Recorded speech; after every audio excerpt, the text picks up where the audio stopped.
Question suivante. Comment définir une action juste? D'accord. Tout ce qui est arrivé ne pouvait se passer autrement. Oui, c'est vrai. Même la possibilité d'être conscient ou non, à ce moment, est conditionnée par l'instant d'avant. Pas tout à fait. Le fait d'être conscient ou non conscient ici et maintenant n'est pas conditionné par l'instant d'avant. Il n'y a pas de lien. Par contre, il est vrai que ce qui est arrivé ne pouvait pas se passer autrement. Ça, c'est une vérité absolue. Comment peut-on dire alors que ce que je fais n'est pas juste? Alors, il y a là deux choses à voir. C'est une excellente question. Ce que je fais là dans l'instant est conditionné à deux choses. Soit la conscience, soit l'inconscience. Dans les deux cas, qu'il y ait conscience ou inconscience, ce qui est fait ne peut pas être autrement. Et donc, de ce point de vue-là, l'action elle-même ne peut pas être autrement. Et donc, elle est toujours juste de ce point de vue-là, puisqu'elle est la conséquence des ingrédients de l'instant. C'est vrai.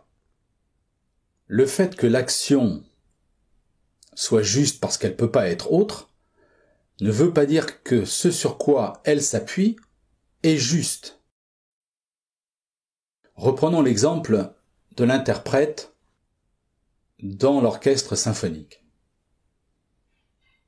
Au moment même où l'interprète doit jouer une note, soit il a conscience de la note, c'est-à-dire de la partition, du rythme, du tempo, de la tonalité qui doit être jouée parce qu'il a lu la partition, parce que cet interprète a lu la partition de manière précise, de manière consciente, alors la note qui va être jouée correspond à la partition.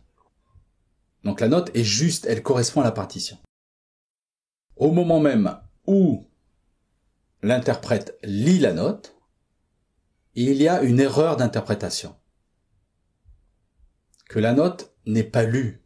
C'est-à-dire que l'appréciation de ce qui est demandé n'est pas juste. À ce moment-là, l'interprète va jouer une fausse note de manière juste par rapport à son appréciation de l'instant. Mais son appréciation de l'instant est déformée, colorée, liée à une inconscience, parce que à ce moment-là précis, l'interprète était en train de penser à autre chose. Et au moment même où il lui est demandé de revenir à l'instant pour jouer sa note, il n'a pas lu de manière juste la situation. Et donc il va jouer une note qui est juste par rapport à son appréciation. Et de ce point de vue-là, sa note est juste par rapport à son appréciation. Il y a mis tout son cœur, toute son énergie, toute son authenticité. Mais la note, par rapport à l'harmonie de l'ensemble, n'est pas juste. Et pourtant, elle est juste dans la mesure où elle correspond exactement à son appréciation de l'instant. Donc oui, toute note jouée est juste du point de vue de celui qui la joue, parce qu'il ne peut pas faire autrement que de jouer celle-là, en fonction de s'il a pleine conscience ou conscience de la partition, ou inconscience de la partition dans l'instant. Donc du point de vue de l'acteur, du point de vue de l'interprète, la note est toujours juste, mais du point de vue de l'ensemble,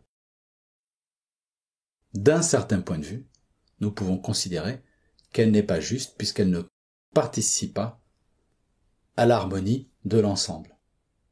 Donc tout dépend de quel point de vue nous nous situons. D'un point de vue absolu, toute note est juste, au sens où cela ne peut pas être autrement, mais d'un point de vue de l'harmonie, d'un point de vue de l'énergie globale. Donc pour chaque acteur, ce qu'il joue est toujours juste. Nous pouvons dire que, de ce point de vue-là, l'interprète qui,